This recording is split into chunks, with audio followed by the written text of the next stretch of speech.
안녕하세요. 공인중개사 이장님입니다. 오늘은 입주권 특강 마지막 5번째 시간입니다. 1+1 입주권입니다. 1+1 입주권이 나온 지 6, 7년 정도는 된 것 같습니다. 처음 이 규정이 나왔을 때 마치 로또처럼 누구나 받고 싶어 했습니다. 그러나 지금은 그때와는 상황이 많이 달라진 것 같습니다. 물론 하나 받는 것보다는 2개 받는 게 당연 이득입니다. 그런데 대부분이 조정지역이 되면서 양도세 부담이 커졌고, 그리고 다주택자에 대한 대출 규제가 강화되면서 분위기가 좀 달라졌습니다. 재개발 또는 재건축 지구에 주택을 한 채 가지고 있다가 입주권을 2개 받아 새 아파트 2채를 가지는 건 상당한 메리트입니다. 그렇지만 또 반면에 꼼꼼히 따져보셔야 할 게 있습니다. 1+1 입주권을 보유하고 있거나 관심을 가지고 계신 분, 그리고 아니더라도 입주권을 가지고 계신 분들은 상식적으로 알아두면 좋은 내용들이 있으니 오늘 강의 끝까지 봐주시기 바랍니다. 그럼 오늘 강의 시작하겠습니다. 구독 먼저 누르시고 봐주시면 더욱 감사하겠습니다. 시작하겠습니다. 재개발 또는 재건축 지구에 주택을 한 채 보유하고 있다가 입주권을 2개를 받는다면, 과거 이 규정이 나오기 전에는 상상이 안 되는 일이었습니다. 주택 한 채로 입주권 2개를 받아 새 아파트 2채를 가지게 되는 1+1 입주권입니다. 1+1 입주권이 어떻게 해서 나왔을까요? 2013년도 박근혜 정부 때 이 규정이 처음 생겼습니다. 단독 상가주택 등 대형 지분을 보유한 조합원에 대한 상대적 손실 보전, 원만한 사업 진행, 이건 어디 나와 있는 것은 아니고 그냥 제 생각입니다. 특히 재개발지구 같은 경우 사업을 진행하면서 단독이나 상가주택 등 지분이 큰 조합원들의 반대가 많았습니다. 지분 5평도 안 되는 빌라도 아파트 한 채를 분양받는데 그보다 10배 이상 큰 지분을 가졌음에도 똑같이 아파트 한 채를 받다 보니 불만들이 많았습니다. 이렇게 1+1 입주권 규정이 나오면서 반대 목소리가 줄어들고 사업 진행이 빨라지는 효과가 생겼습니다. 도시 및 주거환경정비법 제76조입니다. 조합원 분양 기준이 여기에 나와 있습니다. 6, 7번입니다. 6번을 보겠습니다. 1세대 또는 한 명이 하나 이상의 주택 또는 토지를 소유한 경우 1주택을 공급하고, 같은 세대에 속하지 아니하는 2명 이상이 1주택 또는 1토지를 공유한 경우에는 1주택만 공급한다. 1주택만 분양하는 게 기본 원칙입니다. 그리고 7번입니다. 제6호에도 불구하고 다음 항목의 경우에는 항목의 방법에 따라 주택을 공급할 수 있다. 예외 규정입니다. 아래 다에 2채를 분양할 수 있는 1+1 입주권 분양 기준이 나와 있습니다. 1세대 또는 한 명이 하나 이상을 보유하고 있어도 1주택만을 공급해야 합니다.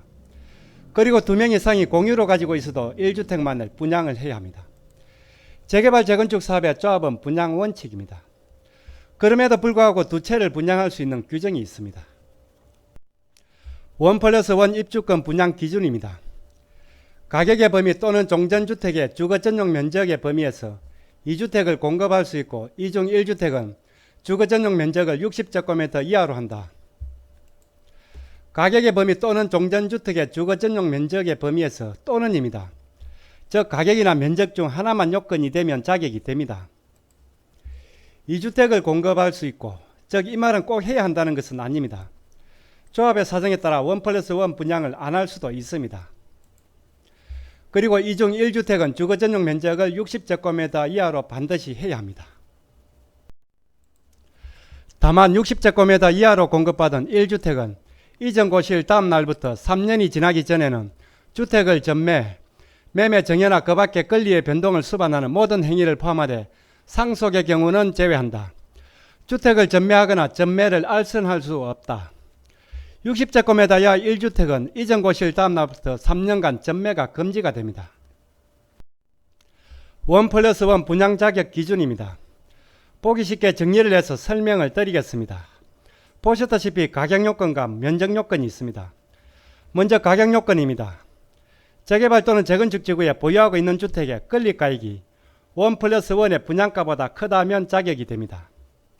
그리고 면적요건입니다. 주거전용 면적 기준입니다. 종전주택의 전용 면적이 1+1의 분양주택보다 크다면 자격이 됩니다. 가격요건과 면적요건 중 둘 중에 하나만 충족이 되면 됩니다. 가격 또는 면적 범위에서 2주택을 공급할 수 있고, 자격이 된다고 반드시 1+1을 분양하는 것은 아닙니다.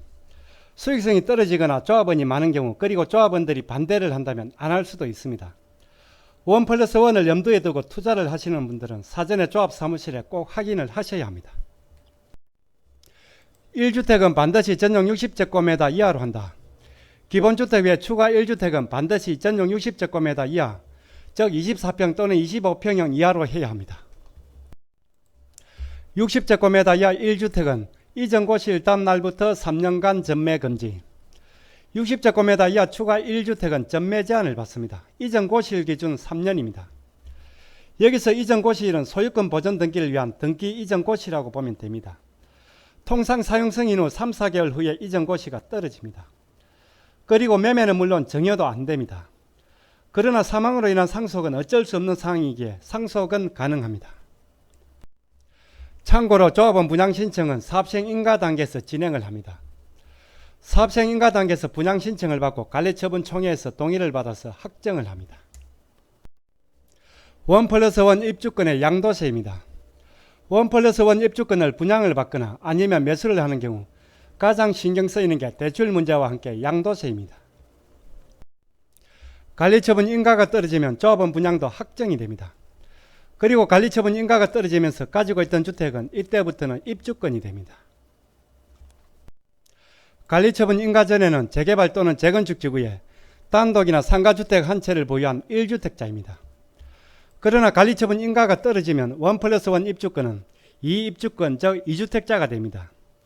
양도세를 따질 땐 입주권도 주택으로 보기에 2주택자가 됩니다.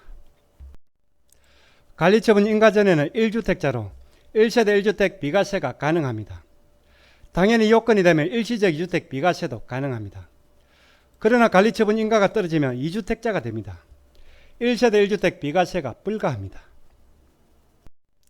1+1 입주권을 분양을 받아 관리처분 인가 이후에 처분을 할 경우 양도세 비과세 자체가 안 됩니다. 2주택자이기 때문입니다. 1+1 상태에서는 비과세를 받을 방법이 없습니다. 1+1 입주권의 양도세 다시 정리를 해보겠습니다. 관리처분 인가 전에는 1주택입니다. 따라서 1세대 1주택 비과세가 가능합니다.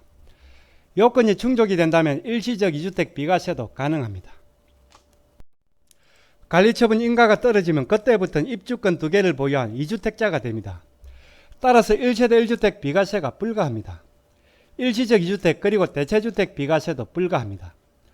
1+1 상태에서는 양도세 비과세 자체가 안 됩니다.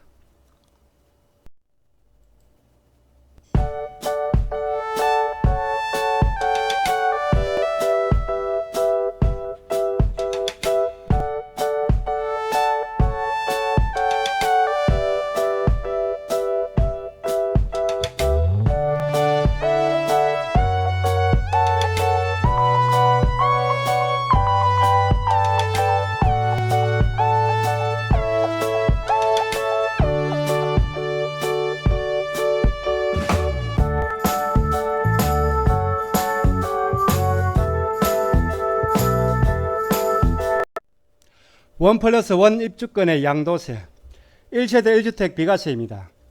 재개발 또는 재건축 지구에 주택이 한 채 있습니다. 2년 보유 또는 거주의 비과세 요건을 충족했다면 매도를 할 경우 1세대 1주택 비과세가 됩니다. 관리처분 인가가 떨어지면 가지고 있던 주택은 입주권이 됩니다. 입주권 2개를 보유한 상태가 됩니다. 따라서 2주택자로 입주권을 매도할 경우 1세대 1주택 비과세가 되질 않습니다. 이번에는 일시적 1세대 2주택 비과세입니다. 재개발 또는 재건축 지구에 종전주택이 있는 가운데 신규로 주택을 구입할 일시적으로 2주택이 되었습니다. 신규주택 취득 후 기한 내 종전주택을 처분하면 종전주택은 비과세가 됩니다. 관리처분 인가가 떨어지면 가지고 있던 종전주택은 입주권 2개로 바뀌게 됩니다. 즉 2주택자가 됩니다. 신규주택을 취득할 경우 3주택으로 일시적 2주택 비과세 적용이 될 수가 없습니다. 마찬가지로 대체주택 비과세도 적용이 불가합니다. 1+1 입주권의 전매 제한입니다. 강의 초반에 설명을 드렸습니다. 60제곱미터 이하 1주택은 이전 고시일 다음 날부터 3년간 전매가 금지가 됩니다. 매매 정여 등 권리의 변동을 수반하는 모든 행위가 금지가 됩니다. 단 상속의 경우는 예외입니다.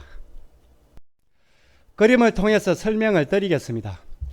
관리처분 인가가 떨어지면 가지고 있던 주택이 1+1 입주권이 됩니다. 사용승인이 떨어지기 전까지는 따로 분리해서 매매가 불가합니다. 매매를 할 때는 반드시 1+1 전체를 매매해야 합니다. 사용승인이 떨어지면 그때부터는 새 아파트, 즉 주택이 됩니다. 이때부터는 분리해서 매매가 가능합니다. 이때는 종전의 토지 등기를 이전해서 조합사무실에서 권리 승계를 받습니다. 그리고 차후에 이전 고시가 떨어지면 매수인이 소유권 보존 등기 절차를 밟게 됩니다. 1+1의 경우는 사용 승인이 떨어졌어도 종전의 토지 등기는 그대로입니다. 법적으로는 따로 매매가 가능하지만 사실상 불가합니다. 등기가 완전히 분리되어 나올 때까지는 매매가 불가합니다. 이전 고시일부터 등기 완료 시까지 소유권 이전이 불가합니다. 사실상 등기 완료 후 분리해서 매도가 가능합니다. 그리고 60제곱미터 이하 1주택은 이전 고시 다음 날부터 3년간 전매가 금지가 됩니다. 아파트가 완공이 되어 사용 승인이 떨어지면 그때부터는 주택이 됩니다. 입주권 상태로 계약을 했다가 양도세나 취득세 때문에 잔금은 사용 승인일 이후에 주택 상태에서 하는 경우가 많습니다. 그러나 1+1은 등기 자체가 아직 분리되어 있지 않다 보니 사실상 어렵습니다. 등기 이전 고시 이후에 완전한 새 아파트 등기가 나오기 전까지는 사실상 매매가 어렵습니다. 매매 계약은 할 수 있지만 잔금치고 등기 이전은 등기가 나온 뒤에 할 수밖에 없습니다. 1+1 입주권의 최대 장점은 한계를 받는 것에 비해서 금전적으로 훨씬 이득입니다. 프리미엄이 높게 형성될수록 더욱 그렇습니다. 그러나 양도세, 대출, 매매 제한의 단점도 있습니다. 분명 돈은 더 되지만 각자의 상황에 따라 잘 따져보셔야 합니다.